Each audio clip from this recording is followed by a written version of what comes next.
Gunung Kerinci menjadi salah satu destinasi wisata menarik bagi para pendaki. Banyak pendaki dari berbagai daerah datang untuk mendaki gunung tertinggi di Sumatera itu. Sama seperti gunung-gunung lainnya di Indonesia, Gunung Kerinci juga menyimpan sejumlah cerita mistis tersebar di masyarakat. Seperti kisah yang dialami seorang pendaki bernama Iwel. Ia mengalami kejadian di luar nalar ketika mendaki ke Gunung Kerinci bersama dua teman baiknya. Namun, pendakian itu menjadi memori kelam bagi Iwel. Pasalnya, di saat itulah Iwel mengalami proses diambang kematian dalam hidupnya. Mau tahu kisah kelanjutannya seperti apa? Duduk manis, siapkan tempat terbah senyaman mungkin, dan selamat mendengarkan.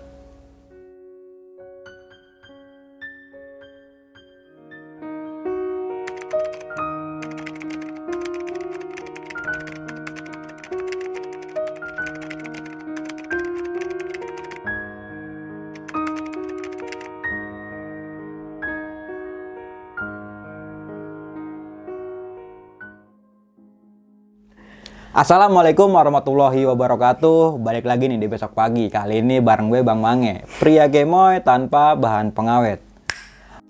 Sebelumnya gue sangat berterima kasih banyak nih buat teman-teman semua yang udah mensupport, menonton dan mendengarkan besok pagi hingga sampai saat ini. Semoga teman-teman semua yang menonton selalu diberikan kesehatan oleh Tuhan Yang Maha Esa nih. Nah, pada kesempatan malam kali ini gue masih menghadirkan narasumber nih. Dan narasumber gue kali ini adalah pendaki asal kota Jakarta Timur nih. Nah, langsung aja nih gue sapa narasumber gue pada malam kali ini. Selamat malam Bang Iwel. Iya, Kali ini bener ya? Iya, Iwel ya. Bang Iwel. Okay. Gua lupa mulu nama narasumber. Sorry. Nah, apa kabar nih Bang Iwel nih? Alhamdulillah sehat. Sehat nih Bang. Mange, Terakhir iya. ketemu kita 2 bulan kemarin ya. Iya. Di situ menceritakan pengalaman pendakiannya di Gunung Slamet. Di Gunung gitu ya. Slamet betul Bang. Wah, ini ada lanjutan lagi nih Bang ceritanya. Ada lanjutannya lagi. Tadi nih. sih gue denger, gokil banget sih ceritanya. Hampir mati di Gunung Kerinci nih. Iya, betul.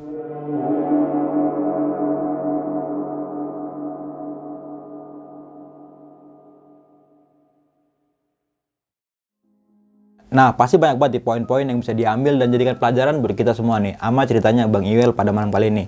Bang Iwel juga mempunyai suatu usaha nih yang menurut gua gokil sih. Sekarang udah usaha Bang ya. Iya, Yaitu alhamdulillah. clothingan baju. Dan teman-teman semua yang penasaran sama bahan-bahannya kayak gimana. Nah, nih kayak gini nih bentukan nih.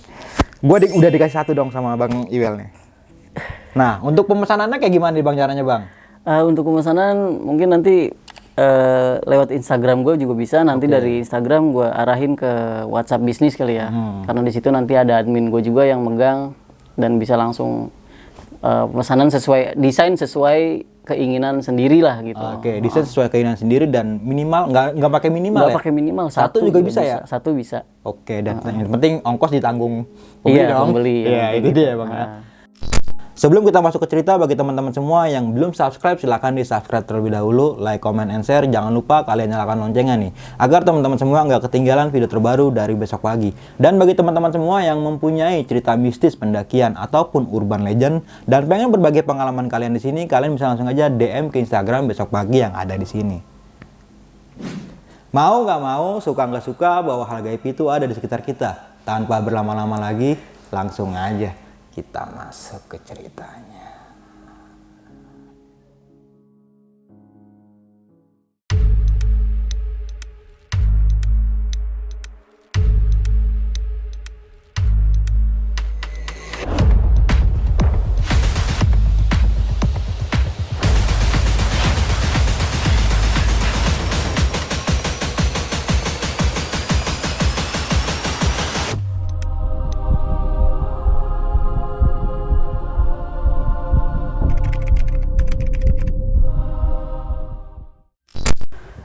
Jadi gini, sebelum ke ceritanya ini kan setelah pendakian Gunung Slamet kemarin, akhirnya gue coba melakukan ekspedisi di gunung-gunung Jawa nih sampai akhirnya di Semeru itu kan.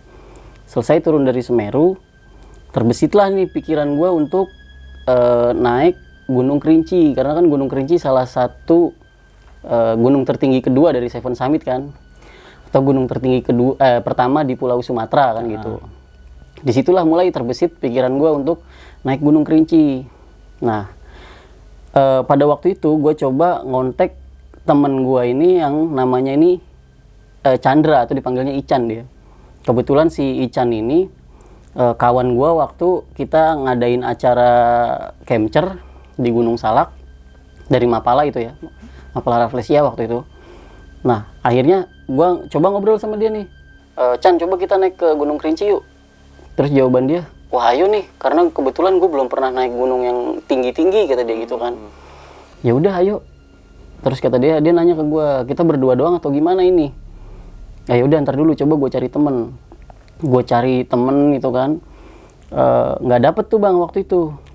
Pada akhirnya gue coba di tahun 2016 itu kan masih ada di salah satu akun pendakian hashtag cari barengan tuh. Oh di iya, salah satu di akun tahun-tahun itu pendakian. banyak tuh. Iya, ya Bisa kan? di Twitter tuh bang, bang. Iya di Twitter, di IG juga waktu itu, di Facebook gue cari barengan Kerinci.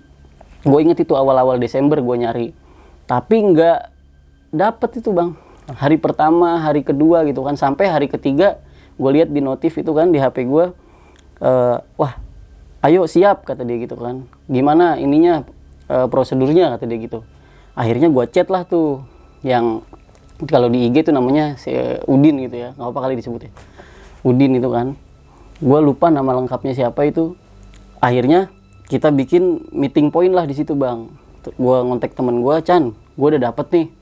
Dari mana? Dari akun pendakian. Jelas nggak orangnya? Ya nggak tahu, coba aja gitu kan. Akhirnya kita bikin meeting point. Ya udah bang, kalau memang mau naik Kerinci, gue share lo ke rumah gue tuh waktu itu. Ke rumah gue di sini, nanti lo gue jemput di titik ini, kata gue gitu. Kita briefing dulu, kita prepare dulu apa aja yang harus kita siapin. Datanglah dia ke rumah gue waktu itu kan. Kita ngobrol sebentar, cek alat waktu itu. Alat apa aja? Oke, tenda biar gue yang nyiapin, kata gue gitu. Kita bawa tenda 2/3, oke, checklist. Terus alat-alat yang lainnya, playseat, sepatu, dan alat-alat pribadi lah. Matras ada yang punya nggak lu, kata dia. Terus si Udin ini gue tanya, lu punya matras nggak? Nggak ada gue, kata dia gitu. Yaudah biar gue siapin, biar gue yang bawa nggak apa-apa, kata gue gitu. Karena pada waktu itu emang gue lagi semangat-semangatnya itu kan. Itu kan pertama kali tuh ke Kerinci. Nah, setelah dari situ udah selesai, si Chandra nyeletuk, bagaimana nih kalau ke sana? Oh iya ya, kata gue. Akhirnya kita nyari landasan informasi itu berdasarkan teman ke teman. Gue tanya teman-teman dari komunitas para pendaki lucu waktu itu, anak Halim. Bang, ada yang pernah naik Kerinci gak? Ada tuh seniornya, dia pernah naik tahun 2008 atau 2009 itu kan. Wah itu kan udah lama banget itu, gue bilang berapa tahun. Terus gimana aksesnya? Dikasih tahu lah waktu itu. Naik ini aja, kalau lo mau udara dari sini ntar turun di Padang. Oh ya udah, oke. Jelas tuh. Terus dari bandara ke itunya naik travel nih. Gua kasih nomor travelnya, kata dia gitu. Dikasih sama dia. Oke. Gua kontak dulu itu travel. Cuma belum ada jawaban kan. Akhirnya yaudah kita putuskan beli tiket pesawat aja. Kita terbang pakai salah satu maskapai Lion Air waktu itulah. Berangkat dari Jakarta itu jam 6 pagi, kita ngambil pagi dengan harapan siapa tahu bisa nyampe siang, terus nanti langsung naik hari itu juga. Gue berangkat tuh tanggal 6 Desember 2016 tuh gue inget, dari Soekarno-Hatta ke Bandara Padang. Saya udah singkat cerita kita terbang sampai ke Bandara Padang, gue kontak nih travel, kok nggak ada kata gue nih, nomornya nggak aktif gitu kan. Terus gimana nih? Ya udah kita cari aja. Gue jalan sebentar keluar bandara, akhirnya nemu travel yang langsung ke Kresik Tuo waktu itu, ke basecamp Kerinci. Nah, yang gue kira itu kan sebentar ya, ternyata lama bang, 8 jam itu. Kalau iya dari Padang, ya? Seharian. Gue pikir, wah ini kayak dari Jakarta ke Jawa ini gitu. Gue pikir cuma deket lah waktu itu kan. Ya udah, sampailah kita di homestay Paiman waktu itu. Karena gue nanya ke supir travel ini, basecamp ya pak, cuma diarahkannya ke homestay Paiman itu. Yang awalnya gue kira gratis gitu kan ya, maklum kan kita kan pendaki yang harus ngirit budget kan gitu bang. Ternyata di situ bayar tuh waktu itu. Oh ya udah nggak masalah lah. Nah pas pada tanggal 6 Desember itu gue foto di Tugu Macan tuh bang. Gue foto di Tugu Macan, ada suara kayak dentuman gitu bang, tapi nggak kenceng nih, deb begitu kan. Terus kata gue, nanya nih pak ini apa ya, gue bilang gitu. Terus orang pada keluar tuh bang, ternyata Kerinci pada saat tanggal tersebut itu lagi beraktivitas lah. Dia ngeluarin asap hitam itu ya, kudus gembel kali ya. yang bisa disebutnya mungkin erupsi, erupsi kecil tuh. Gue bilang, ya baru sampai sini gunungnya erupsi gitu gue gitu kan. Terus gue nanya nih sama homestay, Pak, ini kita kemungkinan bisa naik nggak Pak? Waduh, saya nggak tahu nih Mas, coba tanya ke Taman Nasionalnya aja. Waduh, kata gue, karena memang itu ada tuh fotonya. Gue sempat foto sih, nggak sempat video. Itu kan ada asap hitam, dia ngarah ke jalur Solok gitu, ke arah Padang. Ya udahlah, udah singkat cerita, kita tidur nih Bang, untuk prepare pendakian sebelumnya itu kan. Karena perjanjian dari Jakarta itu logistik prepare masing-masing begitu kan. Oke, ya udah. Nah, sampai kita diantar sama mobil waktu itu kan, itu tarifnya masih 10.000 lah ke pintu rimba, tapi sebelum itu kan kita harus registrasi dulu nih. Gua registrasi sampai di pintu rimba. Pak, saya mau naik Kerinci Pak. Berapa orang Mas katanya gitu kan. Cuma bertiga aja. Ah gini Mas, mohon maaf banget ini. Baru kemarin kan, Mas kemarin ada di sini nggak kata dia gitu kan. Iya saya ada. Ah ini Kerinci ini lagi aktif karena ini aktifnya biasanya mungkin kalau di Semeru kan Jonggring Saloko itu kan biasa tuh gitu. Nah kalau ini ada aktivitas-aktivitas yang kemungkinan bakal merubah status nih dari waspada dari siaga menjadi berapa gitu Bang? Iya gitu, dari waspada menjadi siaga atau berapa gitu kata dia. Terus gue tanya, tapi kalau untuk pendakian masih aman nggak Pak? Gue bilang gitu kan. Sebenarnya sih nggak aman katanya gitu. Oke, sebenarnya nggak aman. Begini Pak, langsung gue celetukin. Saya kan jauh-jauh dari Jakarta. Saya ini gunung impian saya dan ya mungkin saya kesini hanya sekarang doang, dari waktu maupun budget karena pengumpulan untuk biaya ke sana itu kan lumayan ya. Ya, gimana ya Mas? Ini baru mau kita infokan tutup ke base camp katanya gitu. Saya minta tolong banget deh Pak. Akhirnya gue nyeletuk gini Bang, itu saking ambisinya nih. Ya udah Pak, gini aja Pak. Kalaupun nanti saya meninggal di gunung ini atau saya hilang atau terkena dari asap kudus gembel ini, gue bilang gitu, nggak usah cari saya Pak, gue bilang gitu. Biarin saya mati di sini. Yang penting saya mati terhormat di Gunung Kerinci. Itu lagi ambisinya Bang. Iya. Pasti hampir semua pendaki kayaknya ngalamin itulah Bang. Karena ya itu kan gunung impian gitu kan. Sampai dulu prinsip gue tuh yang salah menurut gue, kacau itu. Gue bilang ya udahlah, nggak apa-apa lah kita mati bertiga di sini ya. Nah si teman gue nih si Udin ini udah jiper. Nggak usah lah kata dia gitu kan. Kan besok-besok bisa. Iya besok-besok bisa. Tapi gue aja nggak bisa nih. Ini udah tanggung banget nih. Karena udah semangat Bang, udah bawa keril gitu kan kalau harus balik. Udah siap lah ya udah gitu. siap gitu kan. Ya udah. Gimana? Chan, gue bilang gitu. Terus kata si Chandra nih, ya udah. Gue ngikut lu aja Wel kata dia gitu. Lah ya udah nih 2-1 nih skor, gue bilang gitu kan. Kita naik ya. Ya udah naik. Udah kita naik nih, ya udah. Akhirnya si bapak itu, oh ya udah begini aja Mas. Saya kasih izin tolong isi daftar tamu. Ini SIM aksi saya kasih, jadi nggak tersebut ilegal. Nah gitu Pak maksud saya. Tetap kita dikasih tiketnya. Waktu itu harganya masih 5.000 tuh per hari itu kan. Gua ngambil 2 hari 1 malam untuk pendakian Kerinci itu. Nah singkat cerita kita mulailah tuh naik mobil lagi sampai ke pintu rimba itu Bang. Ada itu foto gue di pintu rimba sebelum pendakian. Dan gue di situ udah safety alat memang kalau naik, karena keterbatasan informasi. Sebelum perjalanan itu gue menyiapkan kayak karabinir, webbing, bahkan bawa karamantel, alat untuk rappelling untuk apa lah. Ya udah jalan. Dikasih tahu juga sebelumnya sama ini, kan ada kertas tuh, peta lah. Iya. Peta patokan gitu ya. Iya, patokan. Ini Bang, pos 1, 2, 3 ini zona merah. Jangan buka camp di situ. Kalau mau buka boleh di shelter 1, shelter 2 atau shelter 3 atau gitu. Jaraknya kita dikasih tahu, di briefing sebentar lah. Oke Pak, gini. Oh iya, ini nomor base camp, ini nomor saya kata dia gitu. Anggaplah ini nomor base camp gitu. Kalau nanti Mas terjadi apa-apa, silakan hubungin ini. Kita siap meluncur ke atas. Oh iya baik Pak, terima kasih. Di save lah tuh sama si Chandra waktu itu kan. Oke. Oh iya Pak, sinyal bagaimana kata gitu. Oh sinyal di shelter 2 dan 3 itu aman, itu ada, kenceng kok kata dia gitu. Termasuk sinyal internet. Nah waktu itu gue udah punya gadget yang lumayan lah, walaupun HP-nya kapasitas RAM masih 12 MB waktu itu ya, tapi lumayan lah itu. Akhirnya udah kita trekking pintu rimba, berdoa, ya berdoa pada umumnya lah, semoga kita selamat sampai rumah gitu kan. Jalan lah tuh gue dari pintu rimba ke pos 1 ini sebenarnya nggak jauh, mungkin sekitar 15 menit itu. Pos 1, pos 2, nah di pos 3 ini gue kaget itu kan, karena baru pertama kali gue ngelihat namanya jejak hewan lah. Dan di situ karena sebelumnya katanya nggak ada pendakian, itu kan sepi ya, karena musim hujan waktu itu. Gue ngelihat ada jejak babi itu bang. Dia jejak babi, terus ada yang kayak bulu-bulu rontok begitu. Itu ada darahnya, ada darah kering di bulu itu tuh.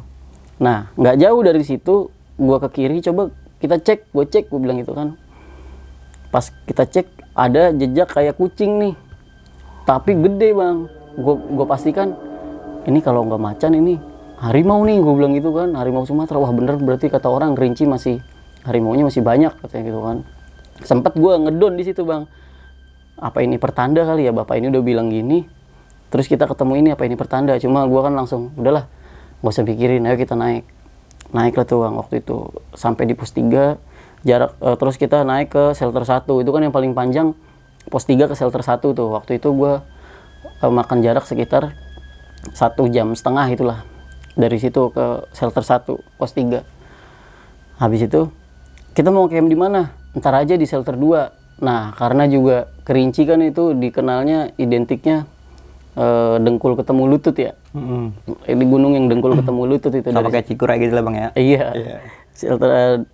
Dari shelter 2 ke shelter 3 itu kan. Makanya gue putusin kita ambil aja di shelter 2, karena nggak mungkin kita bawa keril seberat ini kita naik ke shelter 3 nih. Ini bakal berat nih, gue bilang itu. Yang ada habis fisik kita. Udah tuh bang.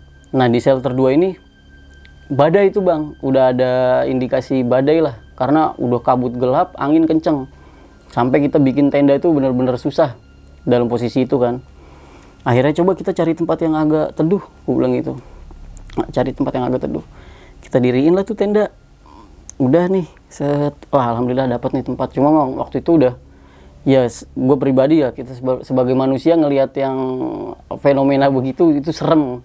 Karena angin kenceng, suara tenda udah goyang-goyang, apalagi tenda waktu itu masih belum ada yang ultralight kayaknya.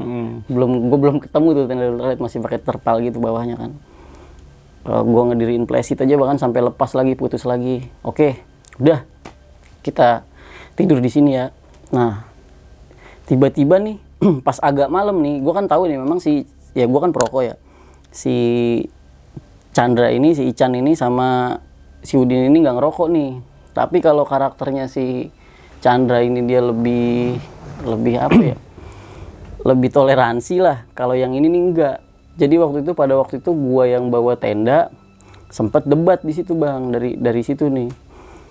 Lu bawa rokok lu badan lu, gak usah tidur di tenda, kata dia. Lah kata gua, lu gimana sih, kata gua gitu kan. Ini kita naik bertiga, tenda cuma satu, tenda gua. Kenapa gua nggak boleh ngerokok? Nggak boleh tidur di sini. Lu bawa rokok. Ya di situ gua masih ini bang, masih. Ya udahlah. Karena gue juga menghargai kan, kita tahu lah menghargai orang-orang perokok dan yang tidak perokok gitu. Gue menghargai orang yang nggak ngerokok ini. Akhirnya ya udah, karena di tenda gue tuh ada space segini, udah biarin gue tidur di sini. Terus kata si Chandra nih, nggak usah Wel, masuk aja. Udah lu aja berdua nggak apa-apa. Gue nggak enak sama lu, ntar kebauan, kasihan malah jadi keganggu. Gue mesti ngalah tuh di situ bang. Padahal itu tenda lu bang. Padahal gue bang, gue suruh tenda tidur di luar lagi dingin itu. Gue inget banget itu. Menggigil itu gue.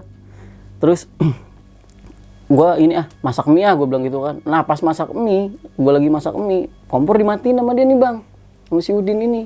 Srek, kenapa?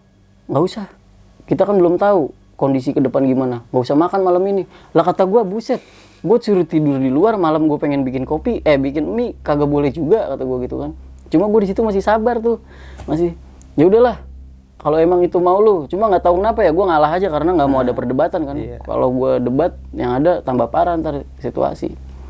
Gue di situ baru mikir, mungkin ini kali ini karakter aslinya orang di gunung nih begini, kata gue. Karena dia sebelumnya di rumah briefing tuh oke-oke aja gitu kan. Ya udah, pas gue malam nih bertiga nih ya, itu kita yang denger nih gue sama Chandra karena si Udin ini kan udah tidur nih, dia udah tidur waktu itu. Chan, ngopi Chan, karena dia udah tidur gue berani bikin kopi tuh kan, ngopi dia, yaudah bikin gue energen kata dia, dibikin lah tuh. Nah pas malam-malam ini bukan di shelter 2-nya, agak turun ke bawah, sebelum shelter 2 tuh ada space sedikit, itu pas angin kencang tuh,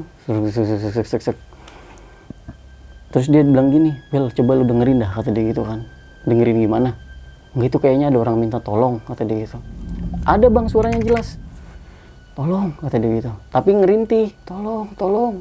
Nah, ya karena sekilas ya ini ya, jiwa kemanusiaan lah kata gue. Wah ini kayaknya ada orang, kalau nggak jatuh nih, dia apa keseleo atau apa nih Chan.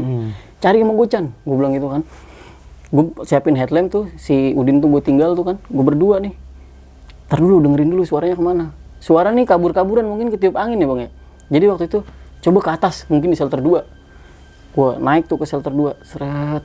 Ah nggak ada orang, nggak ada tenda, kosong Chan. Balik lagi ke bawah.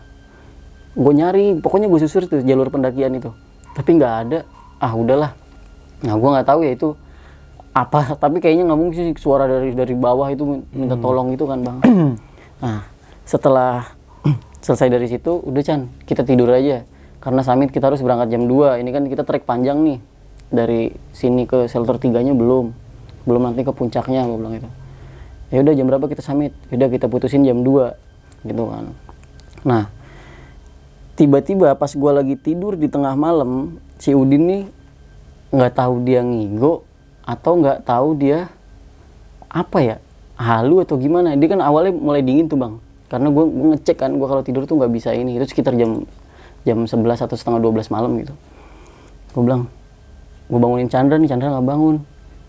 Din, gue gituin kan. Karena di ngigonya itu dia kan menggigil gini bang ya. Terus dia bilang gini, pergi dari Kerinci, kata dia gitu. Pergi dari Kerinci, kata dia gitu kan. Pergi dari gunung ini, pergi dari Kerinci. Dia sambil menggigil gitu tuh bang. Nah gue di situ kan, nih orang ngigo kali ya. Apa? Karena pikiran gue, apa mungkin tadi dia keinget omongannya bapak-bapak di base camp ini nih, penjaga nih. Bisa aja kan. Gue tetap mikir normal lah. Udah tuh setelah itu dia tidur lagi tuh bang. Tapi di situ gue jadi kepikiran nih, ini pertanda apa? Karena kalau kita kait-kaitkan itu ada hubungannya. Yang pertama ya kayak sebuah firasat lah. Ini gunung ini jangan naik begitu kan. Dari erupsinya itu ada foto erupsinya tuh. Terus kita ketemu jejak hewan nih kalau gue kait-kaitan. Terus ada jeritan minta tolong. Sama dia bilang begitu tadi, jadi Kerinci, apa ya kita harus turun aja nih. Dan gue udah mulai agak jiper nih kan. Cuma di situ ambisi gue juga gede banget. Masa iya gue harus bisa lah nyelesain pendakian ini gitu. Gue bilang gitu kan dalam hati gue. Ya udahlah, singkat cerita gue bisa tidur tuh. Alhamdulillah lumayan nyenyak lah. Jam 1 kita putusin untuk summit waktu itu. Jam 2, tapi prepare kita jam 1. Coba cek logistik summit karena yang udah gue pisah-pisahin tuh bang. Kita bawa daypack, terus gue inget itu gue bawa mie 4 lah, coba bawa kompor, bawa nesting, terus bawa cemilan, gue bilang itu sama air. Udah gue packing nih bang, gue masukin tas. Si Udin, lah lu ngapain bawa banyak-banyak kayak gitu? Kata dia gitu kan. Ya enggak lah, kita kan nggak tahu ntar ke atas ada kondisi gimana juga kita nggak tahu nih, kata gue gitu kan. Terus kata Udin, nggak usah, udah sini biar gue aja yang bawa.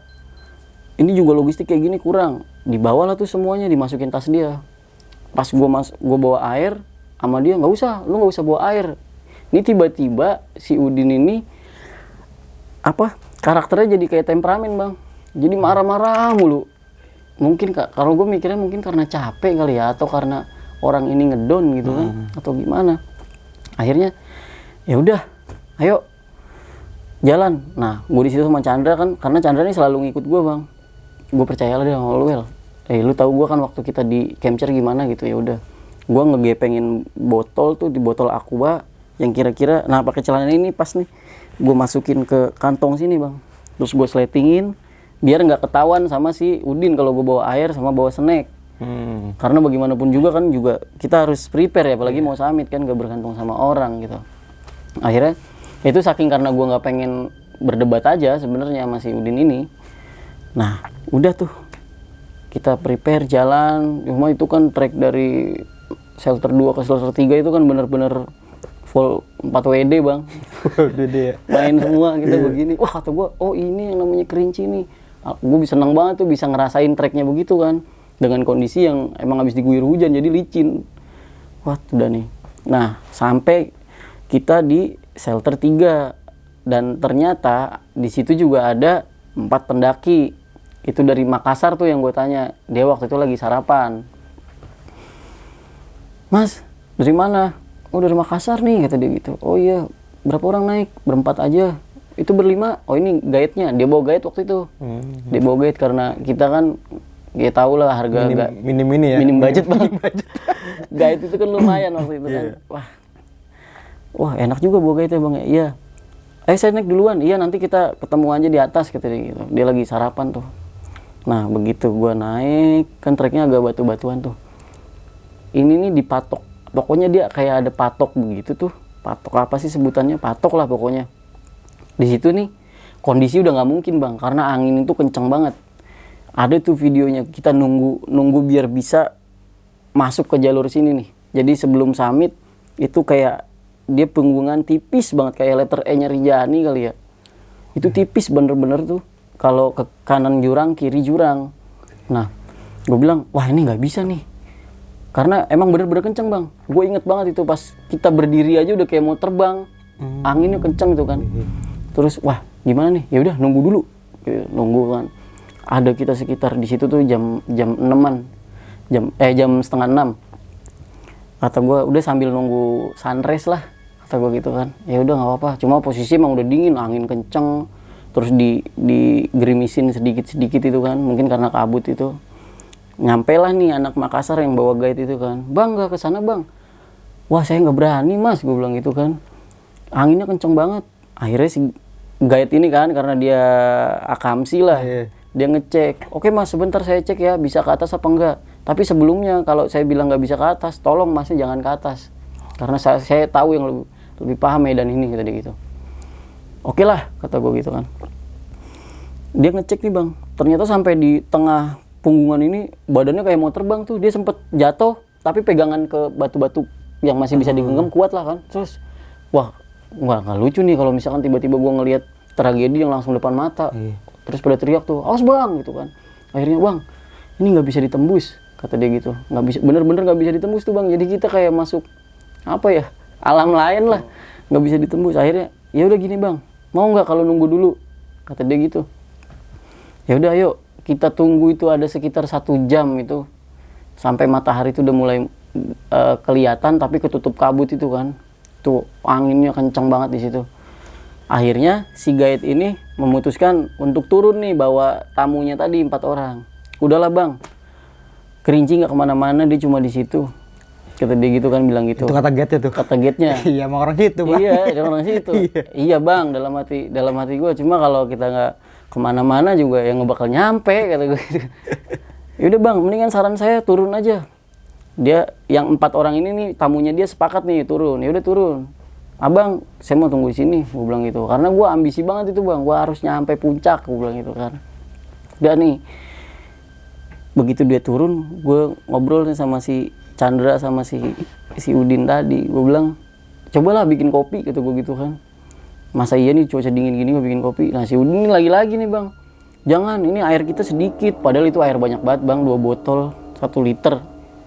Cukup lah ya buat bertiga gitu mah ya. Kalau gue estimasiin tuh cukup karena memang satunya buat bikin mie atau segala macam. Jangan, ntar takutnya nggak cukup.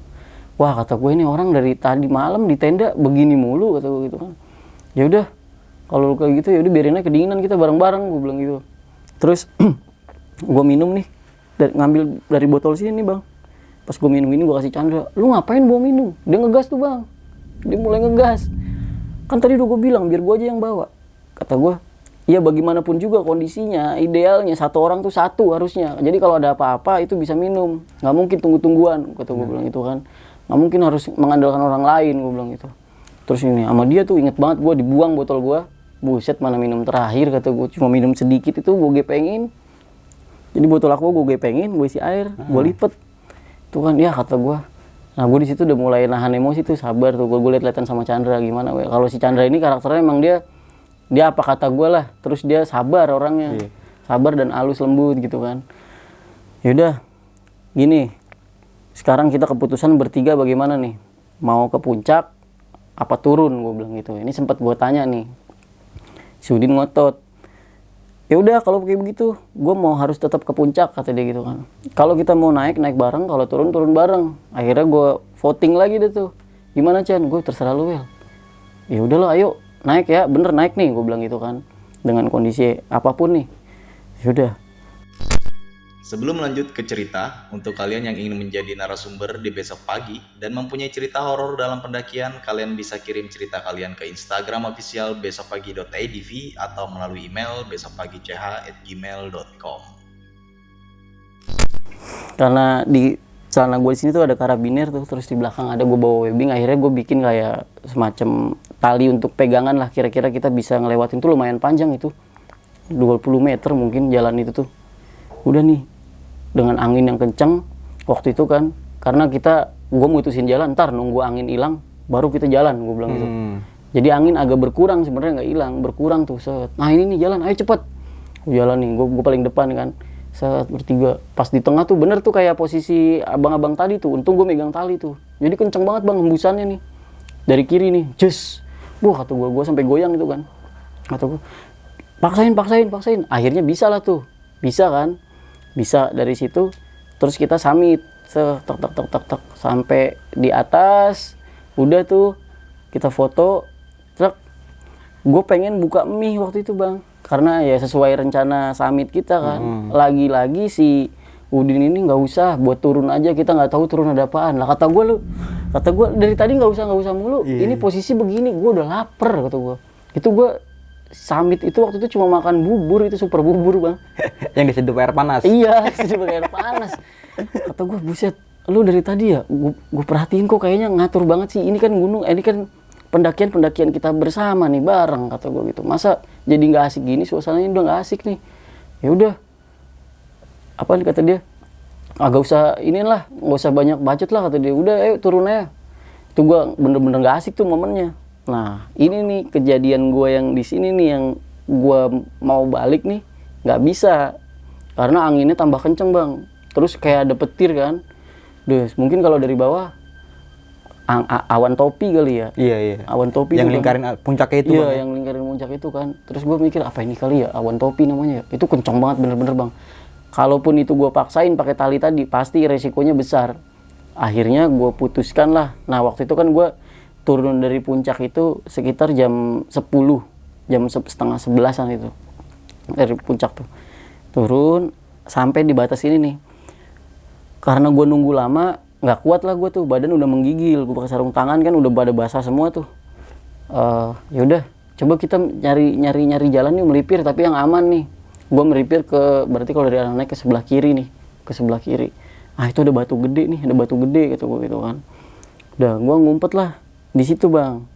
Kenapa gue ngumpet di situ? Karena angin di sini kan kenceng nih, udah nggak mungkin. Terus ada kelihatan petir tuh, parno banget kita. Awan itu udah nggak kelihatan apa-apalah, hitam udah pokoknya, hitam abu-abu gelap begitu. Gue ngeliat ke bawah aja, jarak pandang aja yang gue inget waktu itu 1 meter. Karena kaki gue kan pas selonjoran, terus ke situ sedikit, itu udah nggak kelihatan. Wah ini bahaya ini, kata gue. Akhirnya ya udah, kita ngumpet di balik batu nih, posisinya si Udin ini dia agak ke atas, gue di balik batu yang nyaman sih, tapi nggak aman gitu loh. Nyaman sih untuk kita niup dari angin dari kanan ini kan. Terus gue di situ tuh udah, ayo Chan, kita nungguin aja ya. Nah si Chandra ini udah mulai kedinginan nih bang. Gue takutnya kan, wah ini kalau kita di sini pun hipo terus minta bantuan, evakuasi juga kayaknya nggak bakal bisa ngelacak kita nih tim SAR.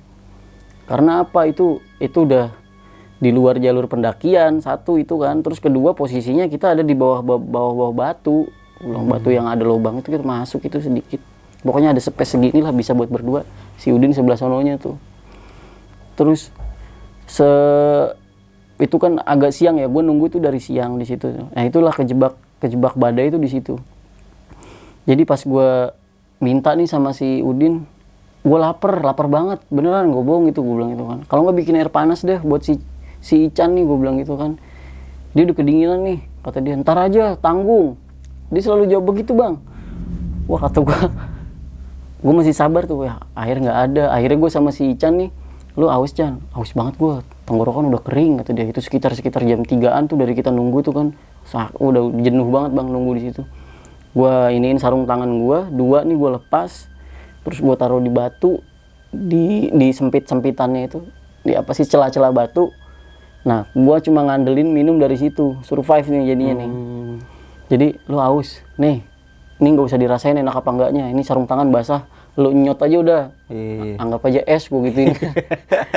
Kata dia, ya well iya. Udah dia minum tuh begitu. Jadi kita ngemutin sarung tangan tuh bang, kan kain tuh ya. Iya. Itu karena basah, diperes terus dimut-mut gitu. Gitu kan, udah hilang belum? Udah ya udah. Gue juga gitu tuh sama. Nah, pas udah menjelang maghrib, itu angin masih kenceng tuh, nggak tahu kenapa angin tuh kenceng banget bang, kenceng terus.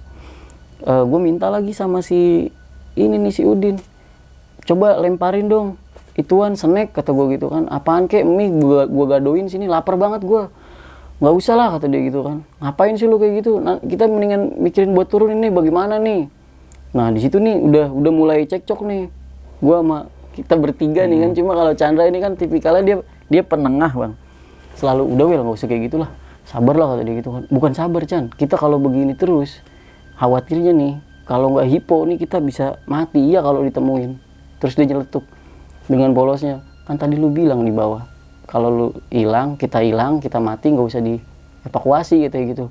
Gue langsung istighfar, astagfirullahaladzim. Ini kali ini omongan gue nih, gue bilang gitu kan, yang di bawah tadi nih. Iya.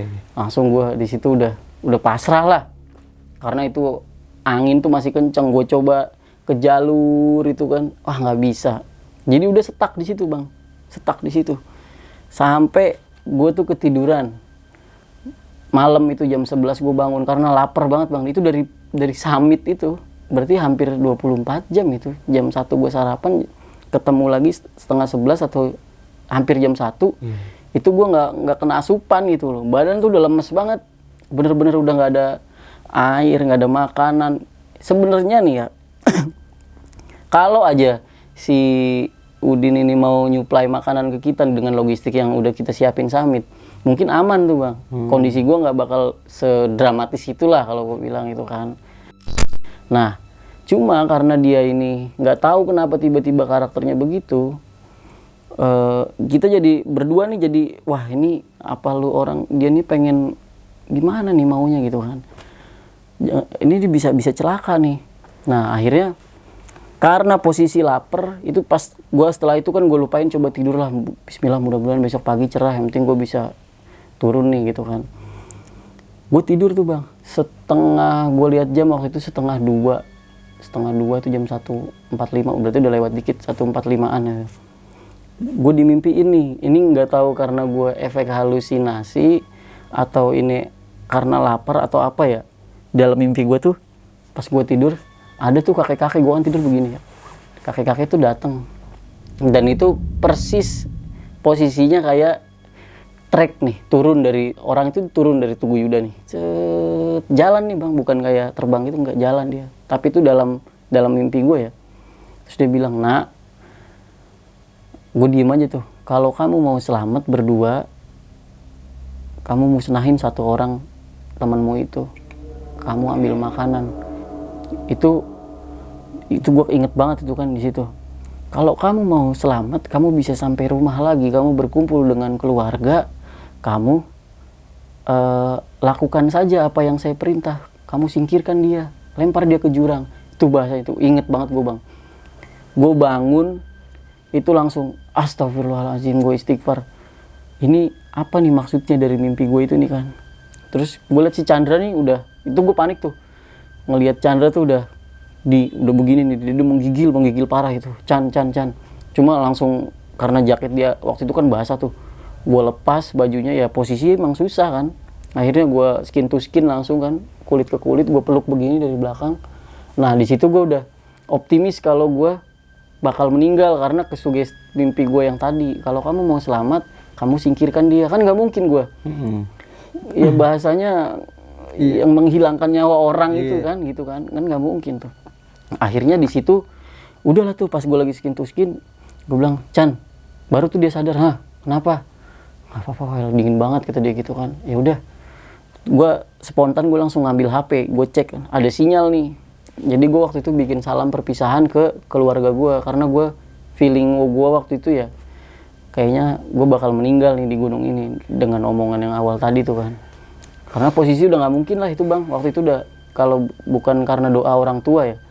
Akhirnya gue ngechat itu SMS ya, waktu itu sinyal SMS. Gue SMS ke bokap gue waktu itu.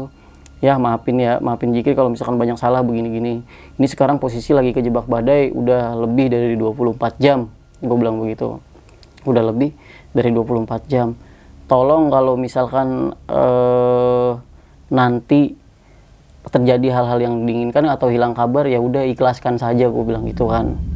Nah akhirnya udah tuh gue kirim tuh kan, dan itu terkirim waktu itu. Memang nggak ada balasan waktu itu kan. Nah ternyata orang tua gue juga karena mungkin panik ya, sempat bikin status di Facebook itu tahun 2016. Gue liat di Facebooknya dan gue SS tuh ada tuh kalimat itu, ya Allah ya Aziz ya Rahman, tolong selamatkanlah anak kami yang terjebak badai.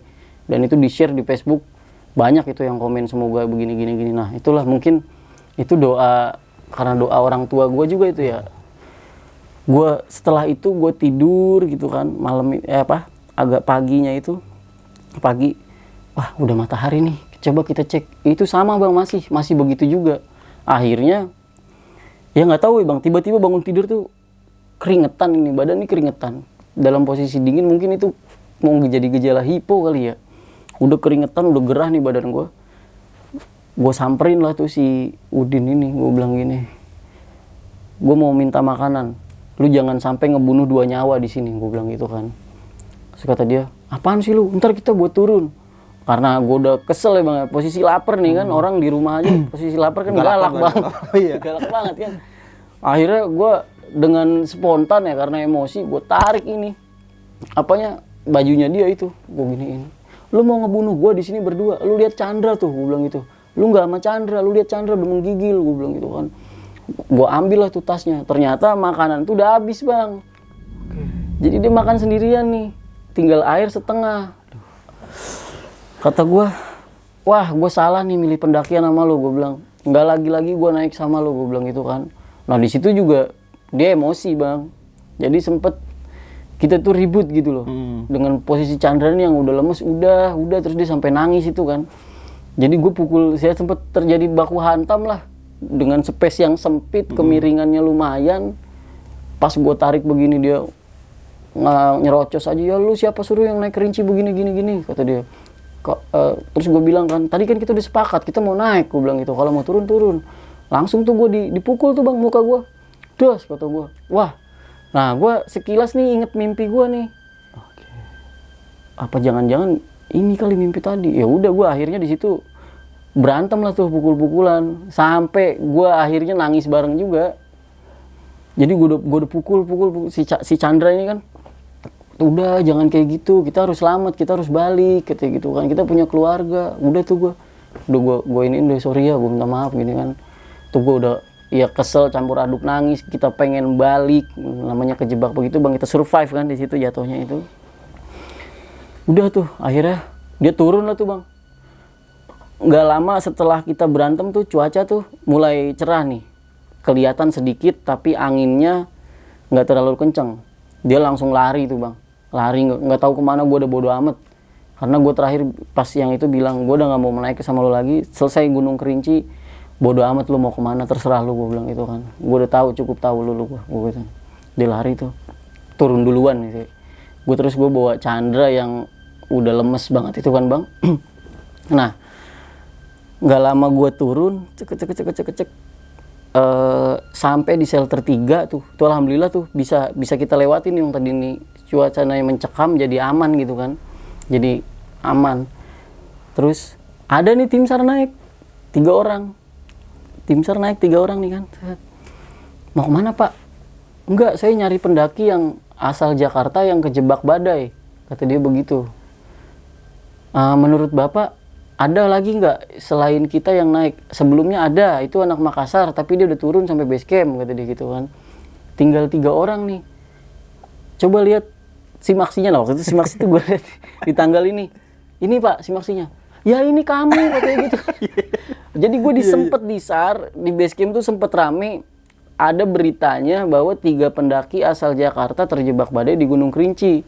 Yang ternyata si Chandra juga SMS ke situ, ke nomor yang dikasih sebelumnya. Begitupun juga dari teman-teman mungkin ya teman-teman bokap gue yang punya link untuk bagaimana caranya ngontek basecamp Kerinci, ngontek ke situ. Jadinya kan gaduh bang. Iya. Karena gue udah bikin sempet begitu kan. Naiklah tuh tim SAR.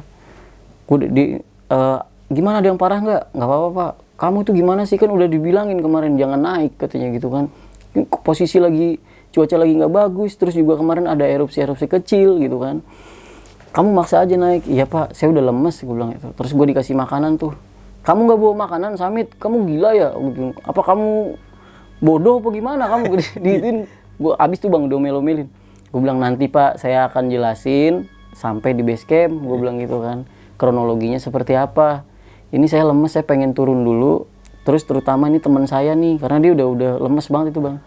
Akhirnya ditanyain, gimana mau ditandu nggak? Enggak, cuma dikasih makanan, kita dibikinin mie tuh kan. Terus dikasih ayam waktu itu, wah enak tuh. Dikasih ayam, baru nih Chandra nih ternyata karena kurang asupan makanan aja. Udah tuh, turun kita, tinggal cerita, kita packing. Gue penasaran nih sama si Udin ini nih. Dia udah duduk di depan tenda kan, diem aja dia packing, pulang. Gue penasaran sama lu, gue bilang gitu kan. Gila lu bawa apaan sih naik, gue bilang gitu. Dan ternyata pas gue cek, ini dia nih nggak bawa logistik sama sekali bang. Di kerilnya cuma baju doang waktu itu. Kan dia ngakunya kan, kenapa dia gue pilih waktu itu, yaudah kita naik bareng. Karena dia ngakunya, gue udah sering melakukan pendakian, gue udah ke gunung ini. Otomatis kan berarti secara persiapan juga dia udah siap nih untuk naik. Udah mateng untuk Gunung Kerinci ini kan. Akhirnya, lu gila lu, gue mau jujur sama lu katanya gitu. Gue tuh ketakutan, gue tuh parno kata dia gitu kan. Dari mulai gue ngelihat Gunung Kerinci erupsi, terus ada teguran dari bapak-bapak. Di situ dia sempat agak nyesel nih, gue minta maaf sama lu ya kata dia itu. Cuma ini gue nih udah kesel karena gue udah hampir, gue sebut di sana hampir meninggal lah bang. Posisi seperti itu kan, apalagi teman gue nih orang baik nih si Chandra ini. Lalu nggak ngelihat kondisi kita berdua, gue udah hampir mati. Ya lu supply, nggak usah pengen selamat sendiri, gue bilang gitu. Gue tanya, lu udah pernah naik mana aja? Enggak, gue ini baru pertama kali gue naik gunung katanya gitu. Makanya gue nggak tahu apa yang harus pengen gue bawa. Tapi karena gue takut pengen bilang ini, takutnya gue nggak diajak. Sedangkan gue penasaran dengan Gunung Kerinci gitu dia gitu. Jadi itu tuh permasalahan inti dia nih. Jadi rasa ketakutannya lebih besar. Pantesan pas gue inget-inget, pas di trek itu kan monyet lumayan banyak tuh suara ini. Dia tuh kayak parno gitu bang. Apaan tuh? Kayak gitu kan. Jadi bayangan dia, lu kenapa sih gitu gue. Kayak orang baru naik aja gitu. Nah, ternyata bener tuh. Akhirnya gue debat packing di situ. Kita persiapan turun didampingin tim SAR. Bagaimana coba ceritakan kronologi sekilas. Gue ceritain lah tuh yang tadi. Kita nih sebenarnya begini pak, gini. Si Udin nih yang disasar nih, akhirnya ditarget sama si ini. Berarti kamu nih penyebabnya. Kau tahu nggak, di bawah itu rame. Tapi kita di briefing. Sebenarnya gue kurang berani juga nyeritain ini, tapi nggak apa-apa lah. udah terlanjur ya bang? Iya, udah terlanjur karena ya ini juga jadi pengalaman sih, pengalaman bahwa ambisi itu kadang juga bisa menjatuhkan kan begitu. Nah, kenapa itu gue agak takut karena kasus ini sebenarnya kasus yang ditutup. Kan kalau misalkan otomatis nih ada surat izin itu keluar pendakian dalam kondisi gunung yang sedang erupsi, kan dia bisa kena dong bang. Iya benar. Iya. Dari pihak setempatnya. Dari pihak setempatnya, kenapa kamu izinkan gini kan? Akhirnya kan gue di situ juga udah full gue yang menyalahkan diri gue sendiri. Saya nggak menyalahkan pihak basecamp, gue bilang itu waktu sama tim SAR nih. Saya nggak menyalahkan siapapun pak. Yang salah diri kami pak. Saya tahu, kami introspeksi diri nih pak, bahwa ambisi saya terlalu besar untuk naik ke atas sehingga terjadi hal-hal yang tidak diinginkan, bahkan merepotkan bapak nih sampai naik ke sini, gue bilang gitu. Saya tolong dimaafkan ya pak, gue bilang gitu kan. Sebenarnya ini tuh nggak akan jadi kacau begini kalau yang tadi saya ceritakan tuh pak, gue bilang gitu. Terus si Udin tuh waktu itu ada yang masih muda tuh, SAR tuh dia juga narik bajunya tuh kan. Lu kalau mau ngebunuh orang lu jangan di sini, jangan jadi jagoan gitu kan. Terus gue bilang, udah pak nggak usah pak, karena gue juga ya kasihan lah gitu kan, kita kan berangkat bareng gitu.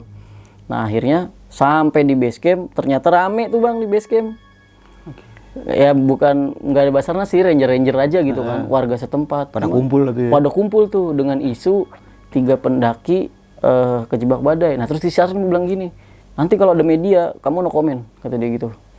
Jangan memberikan keterangan apapun, kata dia begitu kan. karena kami bisa habis semuanya. Sepakat Pak, kata gue. Deal.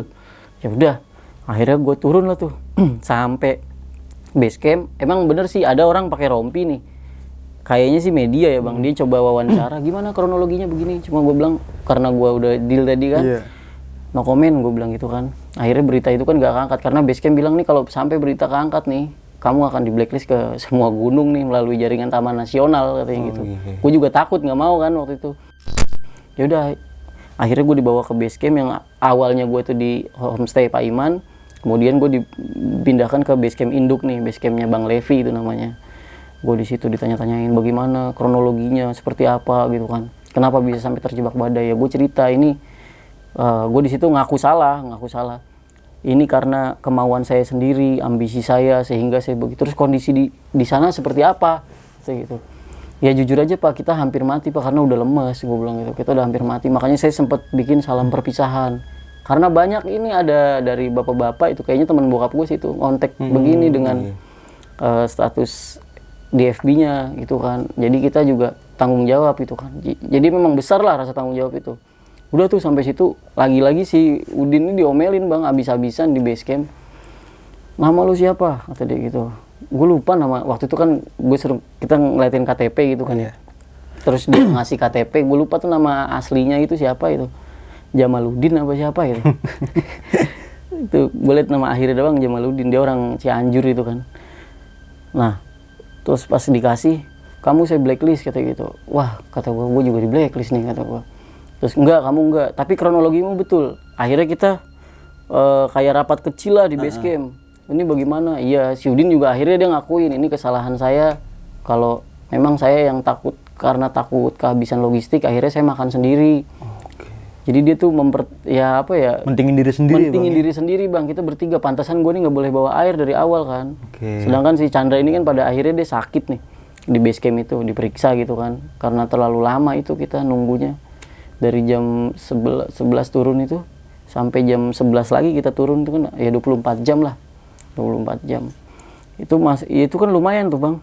Dari ngelewatin malam itu panjang banget Bang. Iya, pas sarapan cuma jam 1 doang Bang ya? Jam 1 malam doang. Makan bubur ya? Iya, makan super bubur. Ya kenyangnya juga seberapa sih karena saking semangatnya gue kan. Ambisi untuk sampai ke sana gitu kan. Akhirnya ya udah. Sampai di base camp clear masalah nih. Gue dimasukin di biasanya ruang isolasi lah. Jangan berinteraksi dengan siapapun. Si Chandra juga, si Udin juga dipisah. Disitulah gue udah terakhir nih ketemu si Udin nih. Karena gue bilang gue mau lanjut ekspedisi, gue bilang gitu kan. Gue mau nyelesain gunung-gunung lain lah, Gunung Talang, gunung yang ada di daerah sekitar. Daerah sekitar lah kata gitu kan. Terus gue mau ke Gunung 7 dulu. Terus dia maksa tuh ikut tuh Bang. Gue mau ikut kata dia. Enggak, gue udah belajar dari sini. Bisa-bisa gue mati nih gunung selanjutnya, gue gituin aja kan. Kata dia, gue bodo amat tuh, gue gak peduli sama lu, gue cukup tahu lu nih. Kata gitu, bagus gue masih sabar. Dan gue bilang tuh, lu tahu nggak gue dimimpiin apa? Gue tuh suruh ngebunuh lu, gue bilang gitu. Tuh kalau iman gue nggak kuat, gue bilang gitu. Dan akal gue nggak jalan, lu bener udah gue lempar ke jurang, gue bilang gitu. Orang gue berdua posisinya kok, gue bilang gitu kan, pas lu lagi tidur. Cuma karena gue selalu istighfar aja, dan gue selalu dibekalin sama orang tua gue tuh kan jangan melakukan hal kriminal apapun gitu kan. Ya udah akhirnya selesai tuh sampai di situ. Gue nggak tahu dia kemana, pulang atau kemana. Terus gue sama si Chandra ini, nah kebetulan si Chandra ini kan dia tinggal di Bogor, dia kerja di Bogor salah satu perusahaan, terus dia orang Padang asli kan. Jadi gue ayo main ke rumah gue aja dulu, ke daerah Payakumbuh tuh rumah dia. Terus gue diajak jalan-jalan itu kan sama dia ke Lembah Harau, pokoknya explore Padang itulah. Terus makasih ya Will ya, lu udah nyelamatin hidup gue bilang. Wah enggak lah, belum ada apa-apanya. Karena kalau ya dalam keadaan itu tuh benar-benar kita tuh survive Bang. Survive-nya artinya ya minum cuma dari sarung tangan ini gitu kan. Kata dia kalau nggak ada lu, gua nggak tahu deh tuh. Dia juga ngomongnya kan, gue udah halu waktu itu, udah ketemu, gue udah ngeliat orang tua gue waktu tidur, kata dia gitu kan. Oh sempet lu buka baju skin to skin? Iya, yang gue skin to skin tuh dia bilang, gue udah sempet lihat bapak gue, makanya dia dari situ dia mau ketemu orang tuanya, karena kan dia selama 3 tahun nih belum pulang nih. Dan itu gue saksiin Bang, waktu dia pulang ke Padang, ke Payakumbuh itu, sampai sana dia langsung nyium kaki ibunya itu. Dan itu nangis itu kan begini, Chandra hampir meninggal mah begini. Untung ditolong sama Iwel ini. Nah kalau si ini nih gue udah nggak peduli nih, udah nggak peduli nih. Akhirnya ya sudah begitu ceritanya. Jadi si Chandra ini pulang ke Jakarta karena kerja kan. Yang pendakian itu awalnya kita rencanakan 2 hari 1 malam, jadi 3 hari 2 malam tuh, dengan 1 malamnya itu yang penuh apa? Penuh cobaan. Penuh mungkin, cobaan itu bang. Kita itu benar-benar udah lapar, posisi lapar, kita harus tahan di dingin gitu kan. Dan ya alhamdulillah, mungkin karena berkat doa orang tua. Benar. Akhirnya gue bisa selamat karena gue kan ya setiap sebelum melakukan pendakian gue pasti bilang nih mau ke gunung ini batas sinyal terakhir, doain selamat sampai rumah, pasti tuh sampai sekarang tuh walaupun begini. Udah akhirnya gue si Chandra pulang ke Jakarta, gue ngelanjutkan ekspedisi sampai ke Singgalang tuh, gitu kira-kira bang ceritanya. Oke, itu berapa minggu di sana bang? Hampir 2 minggu bang sampai explore Padang. Explore Padang tuh 8 harian. Oke, sama ke Danau Tujuh itu bang ya? Iya, Gunung Tujuh juga tuh bang. Jadi waktu pas dari mana, abis dari tragedi di base camp nih, gue di isolasi nih, besoknya nih gue langsung putusin, kita ke Gunung Tujuh dulu yuk. Nah yang tadi gue bilang nih, dia mau ikut nih kan. Iya. Gue bilang, udah gue peduli, malah gue gak kenal, gue gituin kan.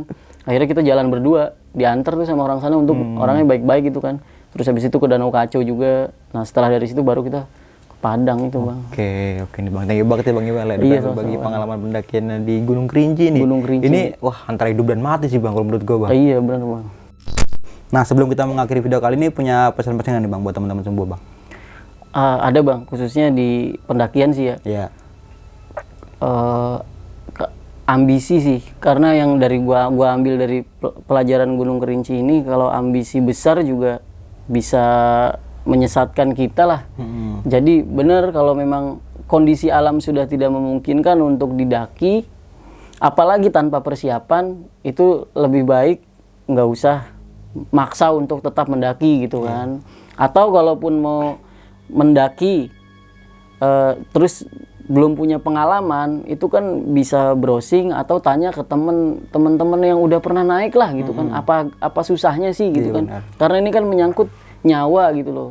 Jangan sampai itu jadi kita punya foto terakhir dan itu ntar cuma bisa dikenang oleh orang-orang dan keluarga. Jangan sampai begitu. Sama dibikin batu in memoriam. Iya, itu in memoriam. Jangan Jangan sampai kayak gitu bang tuh, ya. betul. Iya benar. Jangan sampai begitu kalau bisa. Oke, dan tetap melakukan pendakian dengan orang yang berpengalaman nih pastinya, dan juga safety dalam melakukan pendakian. Oke, mungkin itu aja nih dari gua Bang Mange dan juga Bang Iwel ya. Iya, Iwel. Gua pamit undur diri, sampai jumpa di video selanjutnya. Assalamualaikum warahmatullahi wabarakatuh.